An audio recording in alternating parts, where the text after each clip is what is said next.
नमस्कार, झारखंड समाचार में आप सबों का स्वागत है। आइए जानते हैं आज की ताजा मुख्य खबरों को। पलामू में होमगार्ड की बहाली में दौड़ में शामिल युवक विकास तिवारी की हुई मौत। पलामू के मेदिनीनगर के पुलिस लाइन स्टेडियम में होमगार्ड की बहाली में दौड़ में शामिल विकास तिवारी नामक युवक की मौत हो गई। मृतक रेड़मा का रहने वाला था। अधिकारियों के अनुसार प्रतिदिन की तरह होमगार्ड की बहाली के लिए मेल टेक्निकल के लिए दौड़ आयोजित की गई थी, जिसमें करीब शाम 4 बजे युवक विकास तिवारी दौड़ लगा रहा था। इस क्रम में वह बेहोश हो गया। इसके बाद आनन फानन में एम्बुलेंस बुलाकर उसे MMCH अस्पताल ले जाया गया, लेकिन इलाज के दौरान ही उसकी मौत हो गई।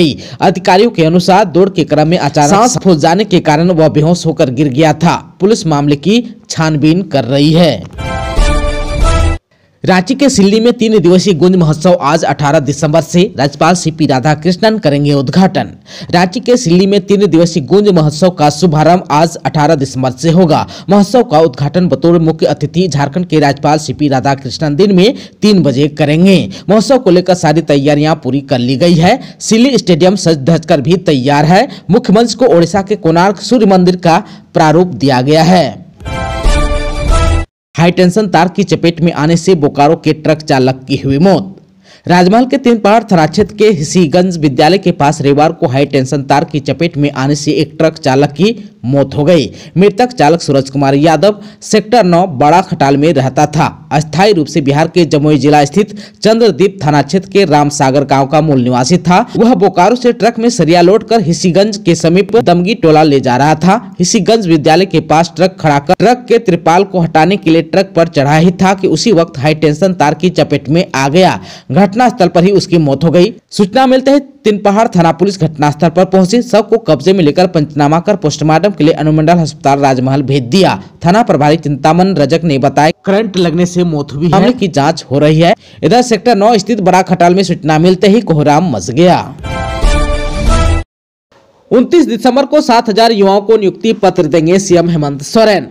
झारखंड के बेरोजगार युवाओं के लिए बड़ी खुशखबरी है। मुख्यमंत्री हेमंत सोरेन के शासनकाल के 4 साल 29 दिसंबर को पूरे हो रहे हैं। इस अवसर पर वह राज्य के 7000 बेरोजगार युवाओं को सरकारी नौकरी का नियुक्ति पत्र देंगे। CM ने निर्देश दिया है कि झारखंड स्टाफ सिलेक्शन कमीशन यानी कि JSSC के माध्यम से ली जा चुकी परीक्षाओं का रिजल्ट जल्द जारी करें। आप सबको बता दूं कि JSSC ने वर्ष 2023 में 5 परीक्षाएं ली है। 690 पदों के लिए झारखंड प्रयोगशाला सहायक परीक्षा का परिणाम घोषित किया जा चुका है। वहीं 3120 रिक्त पदों के लिए झारखंड स्नातकों उत्तर प्रशिक्षित शिक्षक परीक्षा हुई है। वहीं 1562 पदों के लिए झारखंड डिप्लोमा स्तर संयुक्त परीक्षा, 914 पदों के लिए झारखंड नगर पालिका सेवा संवर्ग संयुक्त परीक्षा और 930 रिक्त पदों के लिए झारखंड औद्योगिक प्रशिक्षण सेवा के लिए परीक्षा भी हो चुकी है। 29 दिसंबर तक स्टूडेंट के खाते में आ जाएगा पैसा, होगी इनकी समीक्षा, CM का है निर्देश। बीते 3 शैक्षणिक सत्र से साइकिल के पैसे का इंतजार कर रहे सरकारी स्कूलों में पढ़ रहे छात्र छात्राओं के लिए इंतजार की घड़ियां अब खत्म हो गई। लगभग 8 लाख बच्चों के खाते में साइकिल का पैसा जाना है।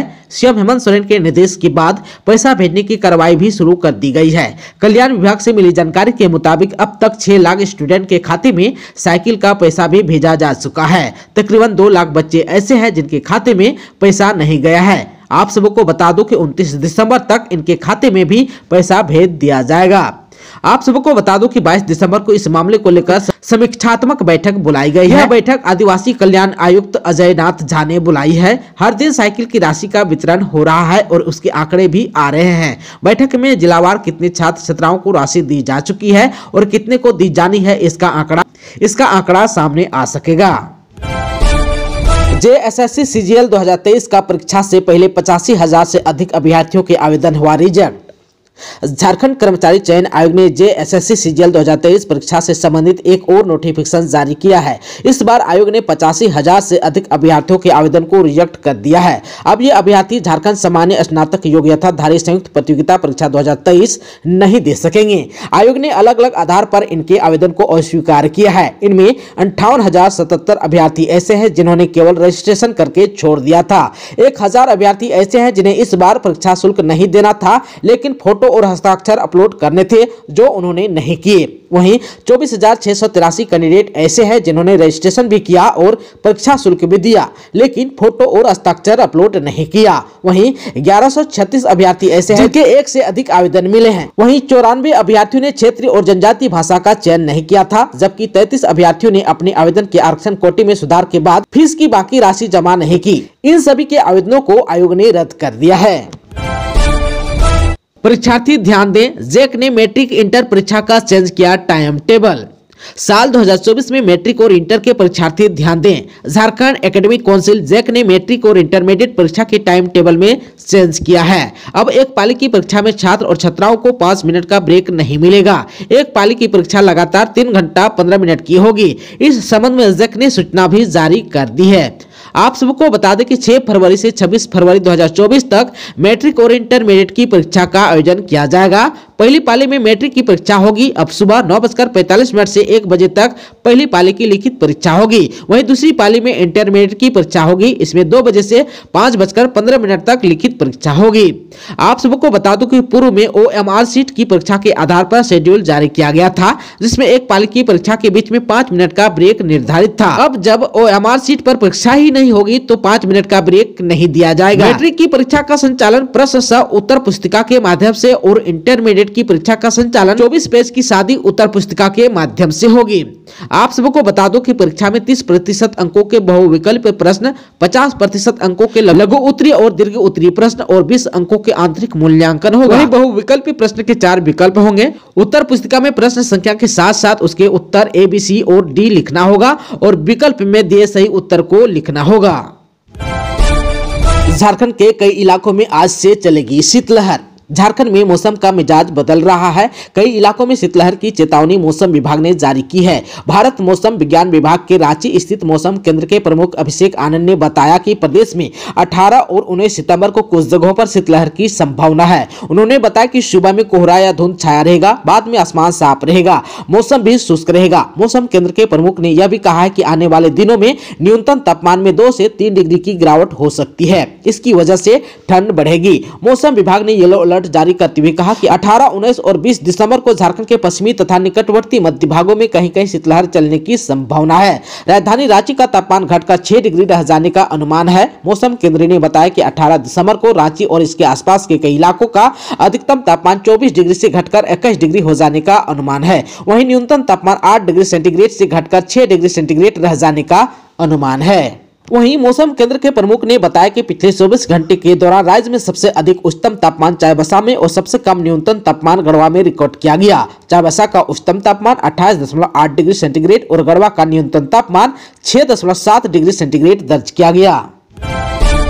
केंद्रीय मंत्री अर्जुन मुंडा बोले, मोदी की गारंटी पर जनता को है भरोसा, विकसित भारत का सपना करेंगे साकार।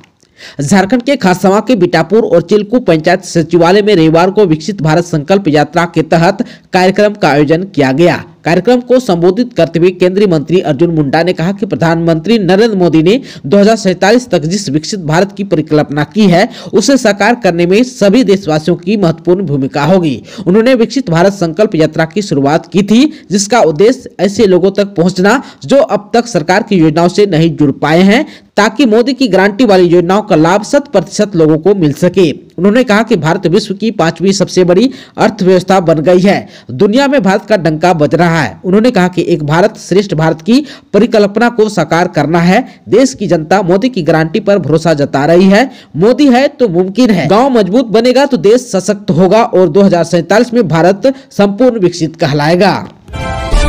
राज्यपाल और राज्यसभा उपसभापति ने किया शिखर को छूते ट्रैवल्स भाग 4 का लोकार्पण। Doctor Ram Manohar Lohia research foundation नई दिल्ली द्वारा चतुर्थ राष्ट्रीय विचार मंथन का उद्घाटन रविवार को रांची के आड्रे हाउस में हुआ। खारसवा शहीद दिवस के 75वें वर्षगांठ के उपलक्ष्य में 2 दिवसीय राष्ट्रीय सम्मेलन का शुभारंभ हुआ। उद्घाटन अवसर पर अतिथियों के रूप में झारखंड के राज्यपाल CP राधाकृष्णन, राज्यसभा के उपसभापति हरिवंश नारायण सिंह, जैविक खेती अभियान के संस्थापक क्रांति प्रकाश, राम मनोहर लोहिया रिसर्च फाउंडेशन के राष्ट्रीय अध्यक्ष अभिषेक रंजन सिंह, सेवानिवृत्त न्यायाधीश T गोपाल सिंह, रांची विश्वविद्यालय के कुलपति अजित कुमार सिन्हा, पूर्व मंत्री और समाजवादी रामचंद्र केसरी एवं दिनेश सांडगी उपस्थित थे। इस कार्यक्रम में राज्यपाल CP राधाकृष्णन एवं राज्यसभा उपसभापति हरिवंश द्वारा महत्वपूर्ण पुस्तकों का लोकार्पण किया गया। स्मारिका खरसमा स्मरण, विधानसभा में बद्री विशाल, डॉक्टर लोहिया की एक दुर्लभ किताब नागरिक स्वतंत्रता का संघर्ष के ओडिया संस्करण सहित जनजाति समुदाय पर लिखी गई पुस्तक शिखर को छूते ट्राइबल्स के चौथे भाग का विमोचन हुआ। 1932 खतियान पर जेएमएम का बड़ा बयान, राज्यपाल को भी कह दी बड़ी बात।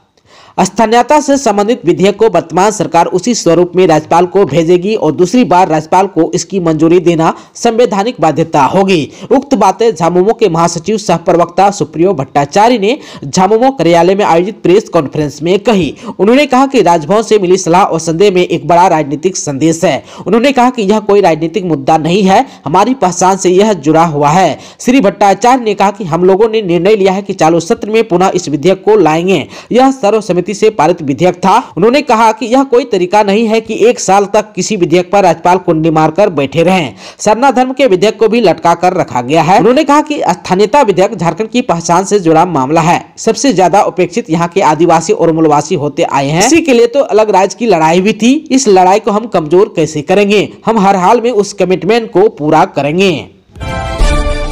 संजय पान हत्याकांड का रांची पुलिस ने किया खुलासा, पत्नी समेत 8 हुआ अरेस्ट। रांची के संजय पान हत्याकांड का पुलिस ने खुलासा कर दिया है। इस मामले में मृतक की पत्नी सालो देवी समेत 8 आरोपियों को गिरफ्तार कर लिया गया है। एसएसपी चंदन कुमार सिन्हा ने पत्रकारों को जानकारी दी कि अवैध संबंध से नाराज होकर पत्नी समेत परिवार के अन्य लोगों ने मिलकर हत्या की साजिश रची थी। इस मामले में पुलिस ने 8 लोगों को गिरफ्तार कर लिया है। आप सबको बता दें कि रांची सदर थाना क्षेत्र के डुमरदग्गा बुटी बस्ती निवासी संजय पान की हत्या पीठ में गोली मारकर की थी। आप सबको बता दूं कि इस मामले में झारखंड के बीजेपी अध्यक्ष बाबूलाल मरांडी ने सीबीआई जांच की मांग की थी।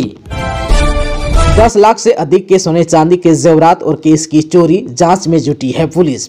झारखंड के बोकारो जिले सेक्टर 6A के एक ब्लॉक के 2 बंद आवासों का ताला तोड़कर चोरों ने शनिवार की रात 2:30 बजे चोरी की घटना को अंजाम दिया। चोर दोनों आवास से लगभग 10 लाख रुपए के सोने चांदी के आभूषण सहित नकदी लेकर फरार हो गए। घटना की जानकारी आवास संख्या 2060 की अदिति को रविवार की सुबह सपरिवार घर लौटने के बाद हुई। इसके बाद पता चला कि आवास संख्या 2058 का भी ताला टूटा हुआ है। गृह स्वामी शिवताप BSL के हॉट स्टिप में सीनियर मैनेजर के पद कार्यरत हैं। शादी में हजारीबाग गए थे। ब्लॉक में रहने वाले ने शिवताप और सेक्टर 6 थाना प्रभारी को दूरभाष पर सूचना दी। सेक्टर 6 इंस्पेक्टर अनिल कुमार कश्यप दलबल के साथ पहुंचे और आवासों का मुआयना किया। पुलिस मामले की जांच कर रही है। संत जेवियर कॉलेज की स्नातक की छात्रा का अपहरण, पिता ने दर्ज कराई FIR। सिमडेगा के बानो के रहने वाली 24 साल की संत जेवियर कॉलेज में ग्रेजुएशन की छात्रा रवीना कुमारी के अपहरण का मामला सामने आया है। उसके अपहरण का आरोप शादीशुदा और 3 बच्चों के पिता विष्णु साहू पर है। इसे लेकर छात्र के पिता की शिकायत पर लोअर बाजार थाना में FIR दर्ज की गई है। पिता ने पुलिस को बताया कि उनकी बेटी 7 दिसंबर को परीक्षा देने रांची आई थी, वह घर नहीं लौटी। इसके बाद छानबीन में विष्णु साहू के घर जाने पर भी वह घर से गायब पाया गया। पुलिस मामले की छानबीन में अब जुट गई है। जिला के पंडीपुरिंग जलप्रपात में डूबने से कोचिंग संचालक की हुई मौत, 2 छात्र बाल बचे, पिकनिक मनाने आए थे 40 लोग। झारखंड के खूंटी जिले के तोरपा स्थित पंडीपुरिंग जलप्रपात में डूबने से रांची के कोचिंग संचालक संतोष कुमार मेहता, जिनका उम्र 35 वर्ष की मौत हो गई। वह रातू रोड में अध्ययन केंद्र नामक कोचिंग सेंटर के निदेशक थे। वह टोरी चंदवा के रहने वाले थे। मिली जानकारी के अनुसार अध्ययन केंद्र रांची से 40 लोग पिकनिक मनाने पंडीपुरिंग जलप्रपात पहुंचे थे। इनमें केंद्र में पढ़ने वाले विद्यार्थियों और शिक्षक शामिल थे। सभी एक बस में पंडीपुरिंग जलप्रपात पहुंचे थे। सेंटर के शिक्षकों ने बताया कि यहाँ कुछ लोग खाना बनाने में व्यस्त हो गए, कुछ लोग नदी में नहाने चले गए। संतोष कुमार मेहता और सेंटर के 2 छात्र रितेश और अमन भी नदी में नहाने चले गए। इसी बीच संतोष अचानक पानी में डूबने लगे। यह देख रितेश और अमन उन्हें बचाने के लिए आगे बढ़े। उन्होंने संतोष का हाथ पकड़कर बाहर निकालने की कोशिश की, परंतु इस क्रम में रितेश और अमन भी डूबने लगा। वहां नहा रहे अन्य लोगों ने दोनों को बचाया। लोगों ने संतोष को भी बचाने की कोशिश की, परंतु वे पानी में अंदर डूब गए। अस्पताल ले जाने के क्रम में उनकी मौत हो गई। नाबालिग लड़की से गैंगरेप के 6 आरोपियों को पुलिस ने धर दबोचा। 9 दिसंबर की रात को नाबालिग लड़की से गैंगरेप करने वाले 6 आरोपियों को रांची पुलिस ने दबोच लिया है। तुप्पूदना के हुलहुंडू से अगवा कर चुकरू गांव में नाबालिग लड़की से गैंगरेप किया गया था। आप सबको बता दूं कि आरोपियों में 4 नाबालिग हैं। पूछताछ में आरोपियों ने पुलिस के समक्ष जुर्म भी स्वीकार किया है। सिटी एसपी राजकुमार मेहता ने बताया कि लड़की 5 दिसंबर को अपने दोस्त से मिलने तुप्पूदना के जोजो सिरिंग गई थी। इसी दौरान दोस्त से उसका झगड़ा हुआ। 9 दिसंबर की रात वह अकेले घर से निकल गई। तभी आरोपियों ने लुहुंडू से उसे अगवा कर सामूहिक दुष्कर्म किया था। इसके बाद जो है 8 के खिलाफ एफआईआर भी दर्ज की गई थी। दोस्तों, अभी तक आपने चैनल को सब्सक्राइब नहीं किया है तो प्लीज चैनल को सब्सक्राइब कर बेल आइकन को प्रेस कर दीजिएगा ताकि खबरों का अपडेट आपको मिलता रहेगा। इसके साथ ही आज के खबरों में बस इतना ही। हमें दीजिए इजाजत। नमस्कार।